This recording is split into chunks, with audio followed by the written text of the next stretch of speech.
ہم سب کے ساتھ کبھی نہ کبھی ایسا ضرور ہوتا ہے نا، رات کے ٹھیک 3 بجے اچانک آنکھ کا کھل جانا۔ اس وضاحتی جائزے میں خوش آمدید، جہاں ہمارا مقصد ایک ایسی دلچسپ حقیقت سے پردہ اٹھانا ہے جو رات کے پچھلے پہر رونما ہونے والے ایک عالمگیر مگر انتہائی غلط فہمی کا شکار رجحان ہے۔ تو چلیں اس جانی پہچانی پر اسراریت کی گہرائی میں چلتے ہیں۔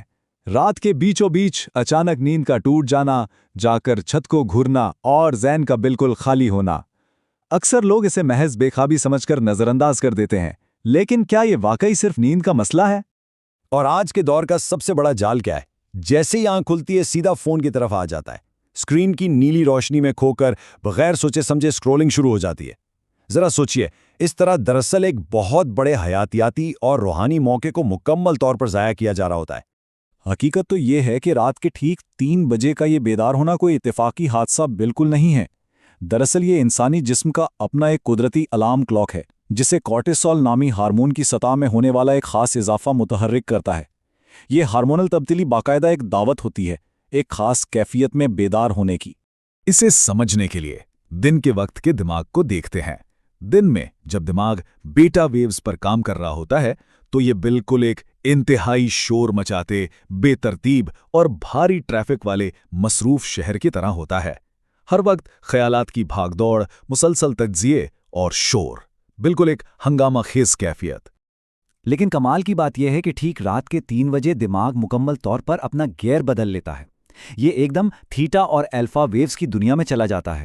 وہ مصروف اور شور والا شہر اچانک ایک پرسکون، ٹھہری ہوئی اور گہری جھیل کی شکل اختیار کر لیتا ہے، جہاں خیالات میں ایک عجیب سا گہرا سکون آ جاتا ہے۔ اور یہاں ایک اور حیرت انگیز چیز ہوتی ہے۔ اس مخصوص وقت میں دماغ کے اندر موجود وہ پریشان مینیجر یعنی ڈیفالٹ موڈ نیٹ ورک اور وہ منطقی وکیل جسے پری فرنٹل کارٹیکس کہتے ہیں، یہ دونوں بالکل گہری نیند سو رہے ہوتے ہیں۔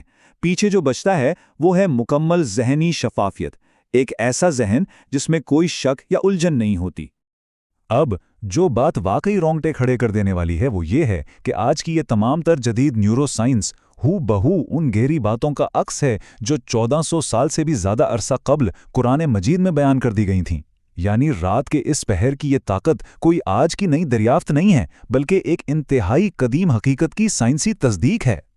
ان قدیم مقدس اوراق میں اس مخصوص وقت کے لیے ناشے کا لفظ استعمال کیا گیا ہے۔ یہ خاص طور پر اس لمحے کو بیان کرتا ہے جب کسی انسان کے اندرونی خیالات اور اس کی ظاہری جسمانی حالت بالکل ایک سیدھ میں آ جاتے ہیں۔ دل، زبان اور جسم کے درمیان ایک کامل ہم آہنگی پیدا ہو جاتی ہے۔ یہاں پر زندگی کا وہ مشہور 80 اور 20 کا اصول بھی بڑے دلچسپ انداز میں سامنے آتا ہے۔ رات کی اس گہری خاموشی میں کی جانے والی محض 20% کوشش ایک ایسے طاقتور بیج کا کام کرتی ہے جو اگلے پورے دن کے 80% نتائج کا فیصلہ کرتا ہے۔ بس یہ مختصر سی محنت اور پورے دن کی کامیابی کی ضمانت۔ تو اصل سوال یہ پیدا ہوتا ہے کہ سائنس اور تاریخ کی ان حیرت انگیز باتوں سے آگے بڑھ کر اس 60 منٹ کے دورانیے کا عملی طور پر کیسے بھرپور استعمال کیا جائے؟ اس قیمتی موقع کو ضائع ہونے سے کیسے بچایا جا سکتا ہے؟ اس حوالے سے ماخذ مواد ایک بالکل واضح اور انتہائی قابل عمل 4 قدموں پر مشتمل فریم ورک پیش کرتا ہے۔ اس کا مقصد شعور کی اس بلند ترین حالت سے زیادہ فائدہ اٹھانا ہے۔ چلیں باری باری ان 4 مراحل کو دیکھتے ہیں۔ اس سفر کا پہلا قدم خالصتاً جسمانی ہے۔ اسے ناشتہ کہتے ہیں۔ یہ اپنے گرم بستر کے آرام کو شعوری طور پر ترک کرنے اور سب سے اہم بات فون کی اسکرین دیکھنے کی اس شدید ترین خواہش کو سختی سے روکنے کا نام ہے۔ یہ عمل دراصل جسم کو ایک واضح مقصد کے لیے تیار کرتا ہے۔ اس کے بعد دوسرا قدم ترتیل ہے، یعنی مقدس الفاظ پر گہری مراقبے جیسی توجہ مرکوز کرنا۔ اس گہری توجہ کا کمال یہ ہوتا ہے کہ یہ دماغ کے اس شور مچانے والے اندرونی مینیجر کو جو ابھی تھوڑا بہت جاگ رہا ہوتا ہے مکمل طور پر خاموش کر دیتا ہے۔ ذہن میں ایک مکمل سکوت طاری ہو جاتا ہے۔ تیسرا قدم ایک بہت ہی گہرا اندرونی بوجھ اتارنے کا عمل ہے، یعنی استغفار۔ اس میں جذباتی زنجیروں کو توڑنا شامل ہے۔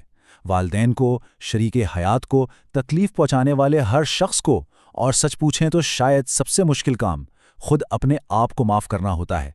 یہ دراصل اپنی ہی آزادی کا ایک زبردست طریقہ ہے۔ اور پھر آتا ہے آخری قدم، دعا۔